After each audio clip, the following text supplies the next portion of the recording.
Welcome back, students. After discussing unit number 1 and the revision of our completed syllabus, now we will discuss the unit number 2, in which we will discuss verbal and non-verbal communication.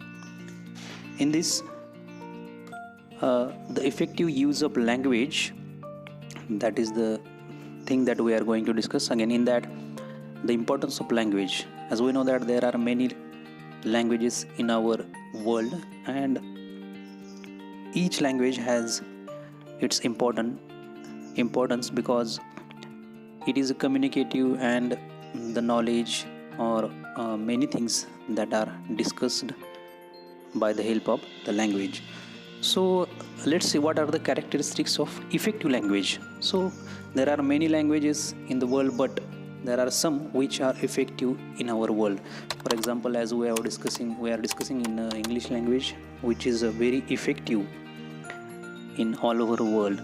Then what are the things that are effective, or what we call that are effective in any language or in a specific language? So the first thing is that we must concentrate and specific while choosing the language, while communicating. So while we are communicating at that time, we must not vague and abstract while discussing our. So the second point is language should be concise. It should not be verbose. Means while using language or while communicating, we should not use difficult words that cannot be understood by other people. So that should be concise and not vague. Again, third point is that it should be familiar, not obscure. As we discussed the first point, or the previous point, that it should not be verbose, and there should not be difficult words. It is same like that. So it should be familiar.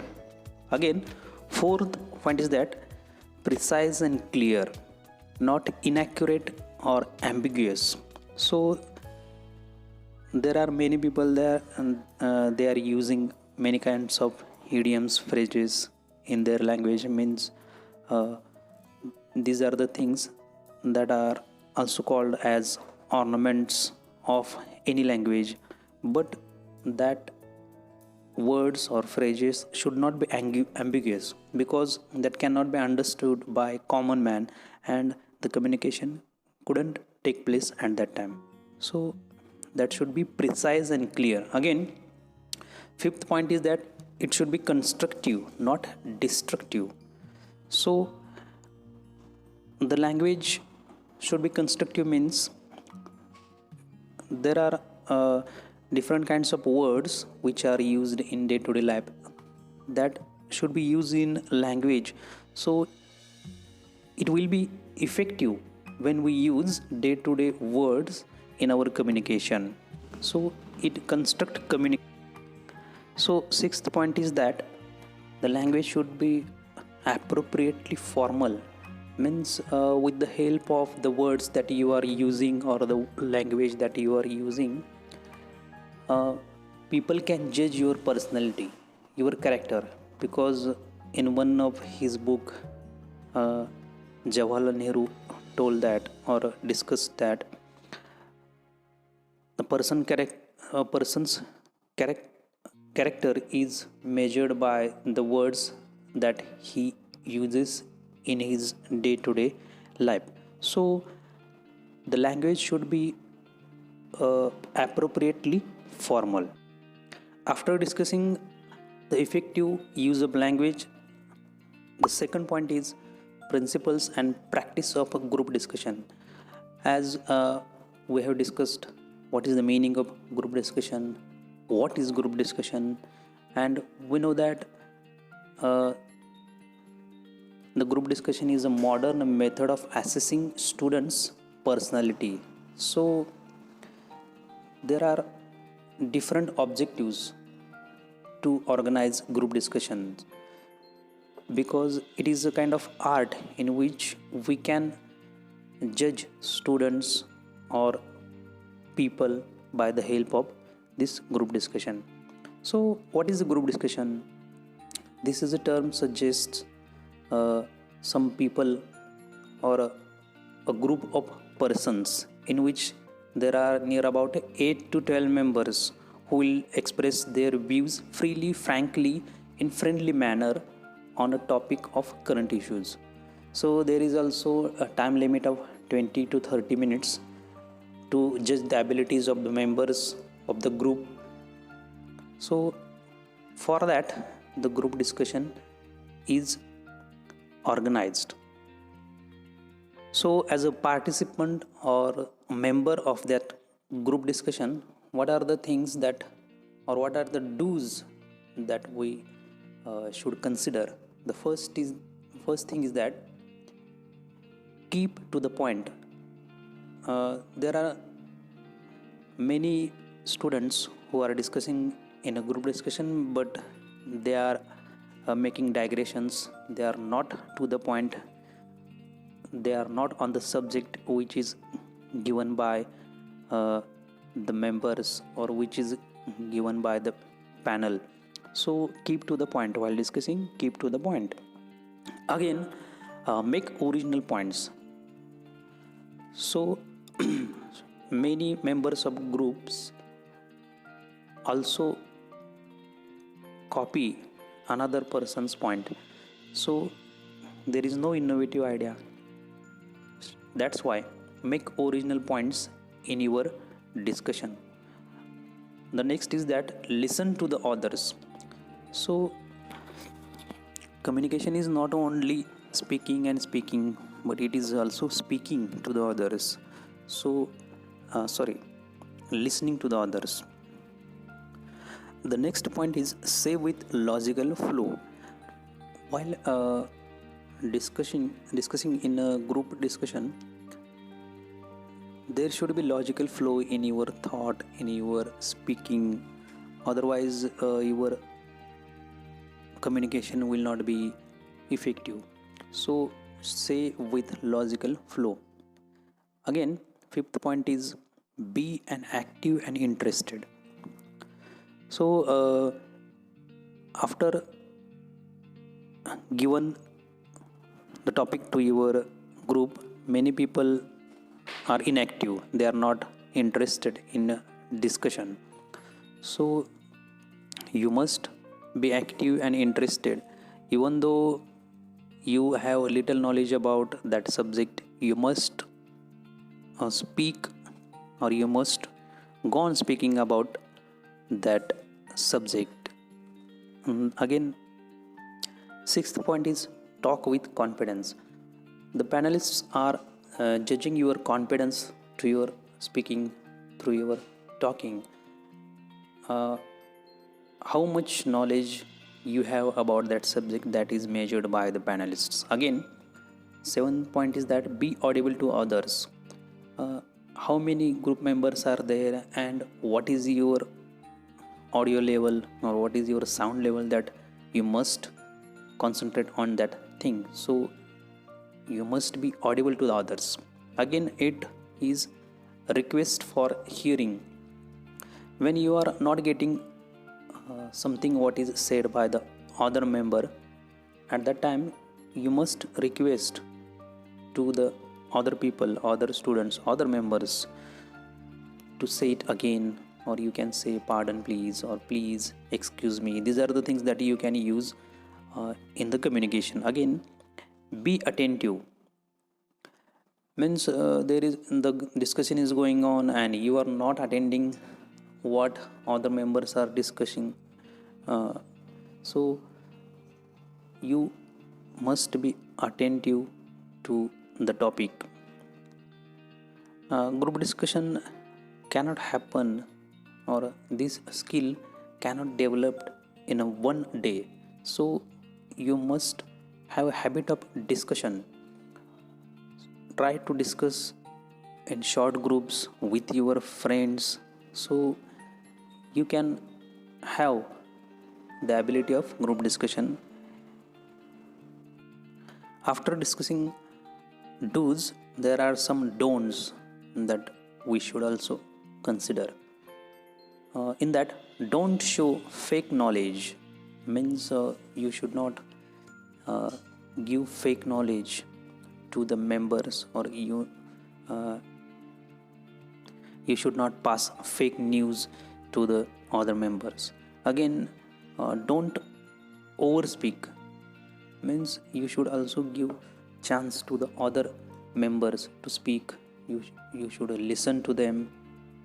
That's why don't overspeak. Again, shouting, when you are talking at that time, the other members are not listening to your point, then you may get angry. So after getting angry, you may shout at them. That should not happen in a group discussion. Again, your talking should be relative, it should not be irrelative. Again, the body language of many people is also measured in a group discussion, means the pose, negative body or negative poses, that are also measured by the panel. Means when you are discussing in a group discussion, and you are yawning, you are looking like a lazy person, or you are not interested in that group discussion, so your body language is also counted by the panel. So again, display low confidence. Even though you don't know much about that subject, you should not show your low confidence in that group discussion. Again, don't dominate, and don't try to dominate other members. You must cooperate with them. The next is, what are the benefits in a group discussion? Group discussion stimulates us, means the stimulation of thinking in a new way. The subject which is given by the panel on which we discuss in a new way, and we present different kinds of ideas or suggestions in that group. Again, expansion of knowledge. As we know that knowledge is a great thing, or important thing which can survive us in the world. So the expansion of knowledge is also one of the benefits in a group discussion. Again, understanding of your strengths and weaknesses. When you are in a group at that time, if you are talking about that subject, then you have the strengths, you have good qualities, ability to discuss. But when you are not talking, you are keeping mum, then you are not able to discuss. So we can understand what are our weaknesses or strengths in a group discussion. Again, your personality, leadership quality, ability, these are the things that are also measured through the group discussion. Group discussion also provides chance to expose, it also develops your language skill, leadership quality, also people handling skill, teamwork. It also develops your general knowledge. These are the benefits of group discussion. There are some suggestions about group discussion, in which never try to bluff, means you have to speak whatever that is natural in you. Again, the next is practice group discussion with friends on different subjects. So as we know that practice is the only thing that can make you perfect. Again, remember, speech is a powerful weapon, so develop your speech, then you can be a perfect person. Students, as we have discussed about public speaking in unit number 1, so this is the time to speak about public speaking in a deep. So for that, there are some guidelines for effective speaking. So we must concentrate on the guidelines. What are the guidelines to have a good public speaking skill. First is that familiar with place.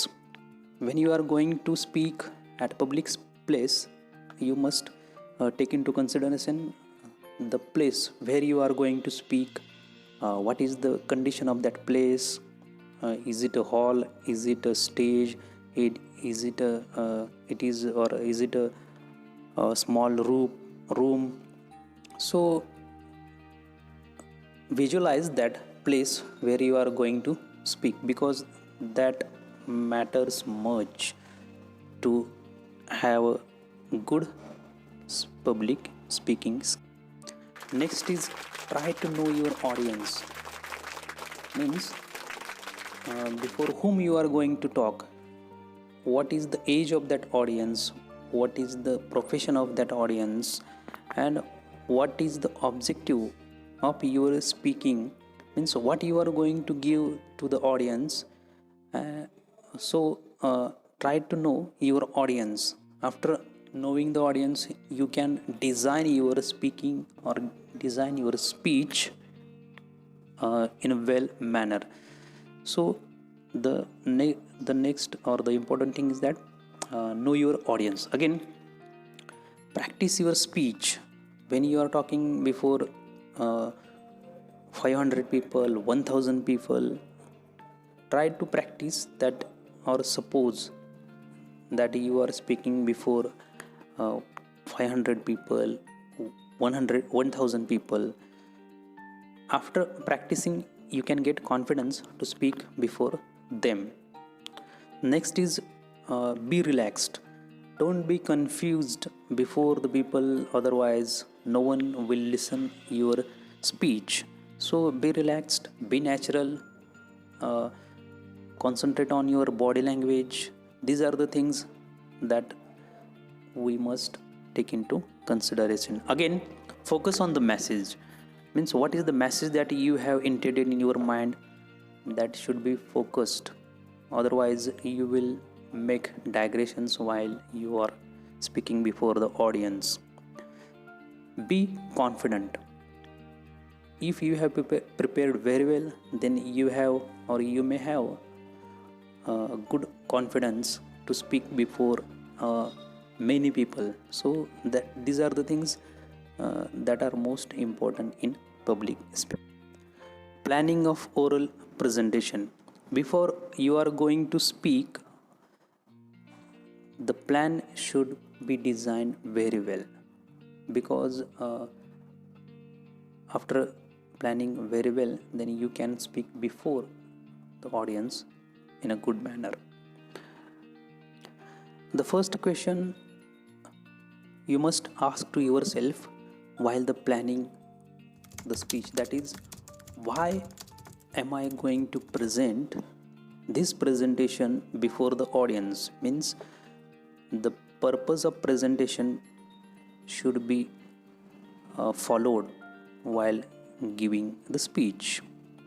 Again, know your audience. That is the point which is also repeated once again.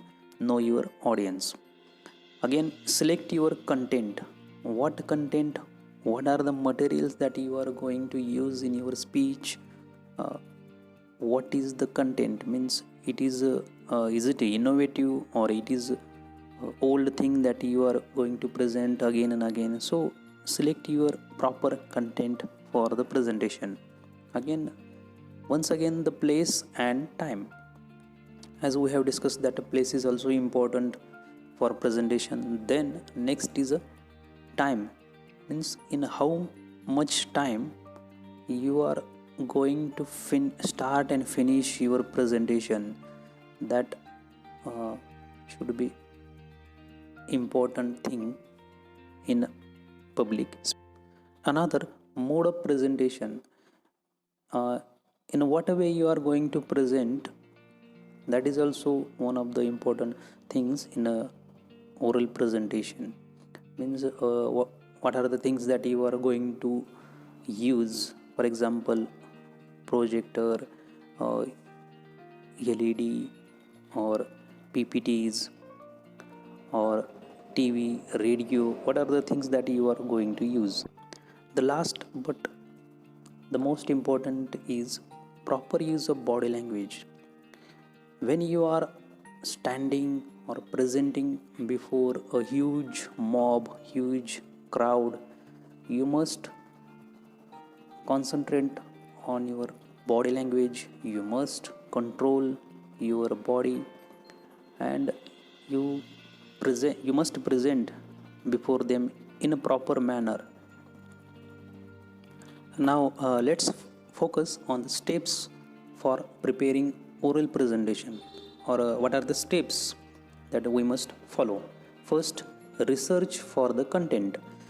Uh, the ideas or knowledge what you are going to present before the audience, you must research on that content. You must get the colloquial or right knowledge about that speech. Again, selection of the content means the subject or the content what you are going to present before the audience, that is also important thing. Again, decide the strategy, writing script. These are the things that should be planned before the speech. What are the writing scripts that you are using while making presentation? Means are you using pamphlets? Are you using digital boards? These are the things. Again, detailed presentation. The presentation can be effective when you have some proofs with you, and that proofs can build confidence in your presentation.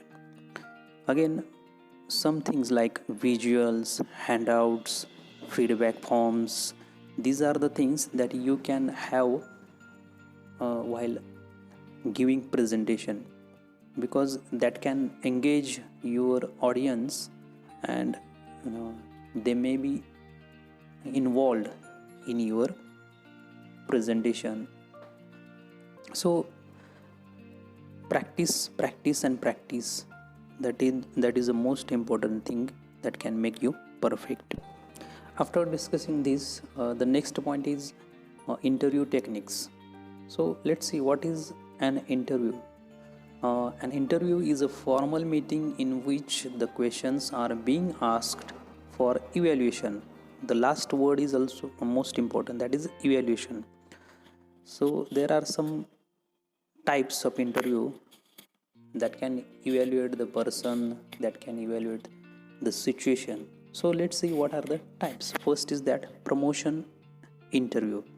As we know that there are many or different kinds of companies or industries in which there are different interviews, like walk-in interview, or interview which is conducted for the promotion of the members or the staff. So the promotion interviews, for the objective of promotion interview is to promote the person, to give him a next or a senior post. So this interview, promotion interview, is for the promotion of the person. The assessment interview is for assessing the people's or persons or the staff's abilities which he or she has been using in his industry, company. Again, exit interview is that when a person is going after leaving his or her job, at that time there is an exit interview. In that, the boss of that company asks to the person why he is leaving the job, what are the problems. So that is the exit interview. Again, problem interview is that there are many different kinds of problems in many companies, industries. So how to solve the problem? For that, the person is asked about the problem, and that problem is discussed with the higher authorities and they try to solve that problem. That is a problem interview.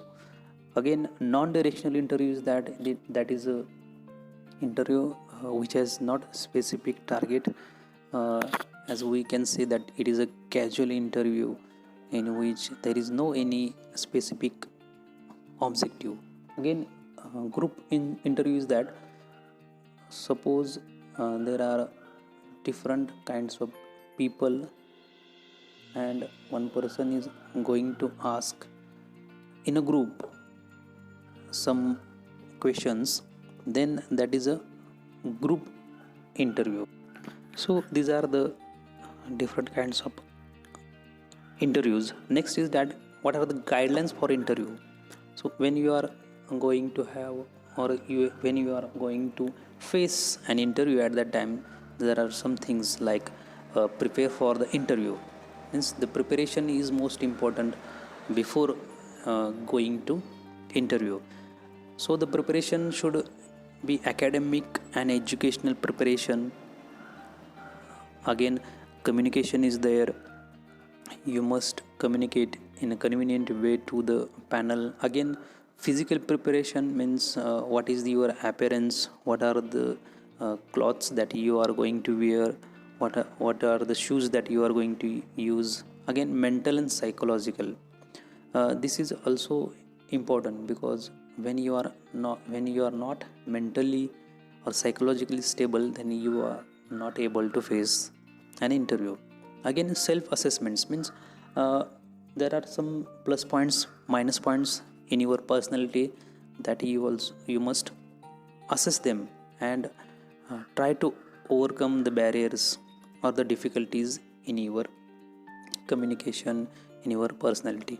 Again, presentable appearance, that we discussed. You must be in a formal dress to face an interview. Again, effective use of body language. While you are facing an interview, how you are sitting, what are the things that you are doing when you are facing that interview, how you are walking up to the panel. These are the body language.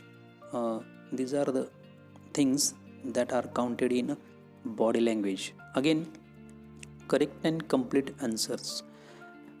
There are many students or employees that are not answering the questions in a complete manner. They are talking only yes, no, hello, yes, yes.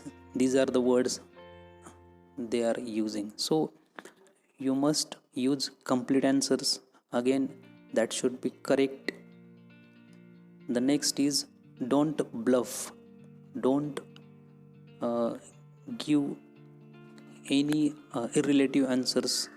Again, be polite, avoid more talk. And last is that thank interviewers. These are the things that we must do while facing an interview.